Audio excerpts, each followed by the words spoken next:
Let's see if we can use range to print out the values in a list. So for the value in range, and I'm going to say 3 because I have 3 items. So this will count, start at 0, end before 1, and I have a step of 1, and I'll print value. Oh, whoops, I have a colon there that I shouldn't. Okay, so here I'm getting the value from range. So it's actually nearly identical to the one below. Instead of actually using value, that's going to be my index. So I'll rename that. I'll say that's the index. And instead of printing out the index, I want my list at that index to be printed. Let's check it out now.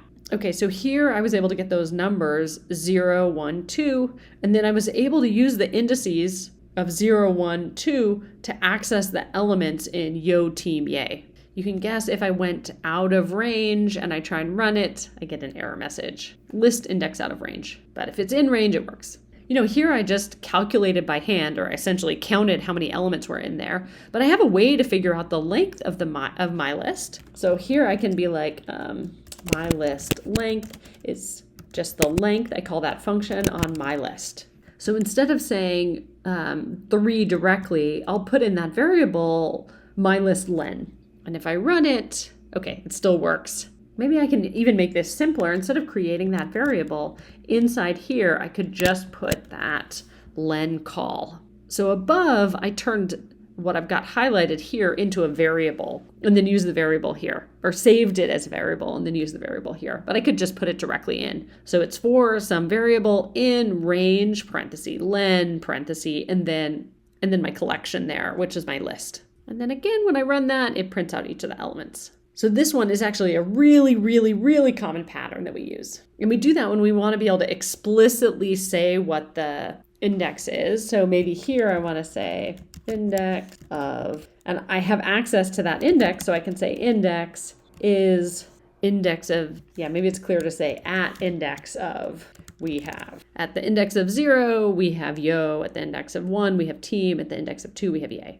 If all we want to do is just print out the values, then we should just use our regular for loop. But if I want to have access to that index, like in my example here where I'm printing the index, then it's important to have that.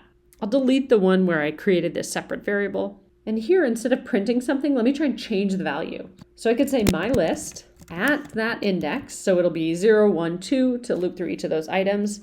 I want to set it to be 55. And I'm going to run my code. Okay, it doesn't print anything because I didn't tell it to print anything. Let's print my list. When I run the code, we see 3 values of 55. Okay, that's great.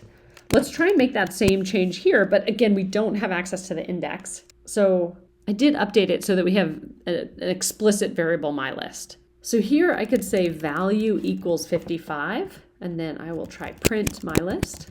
And here it doesn't change it.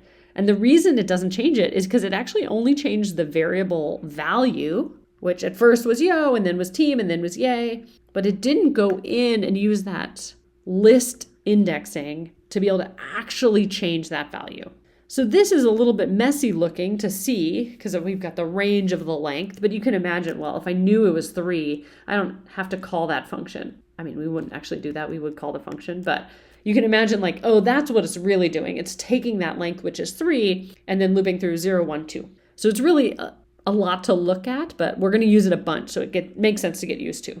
And you can always think about like, oh, let me imagine substituting in the value for my list. Okay, let me imagine substituting in the value for the length of my list. Oh, okay, it's just range of 3.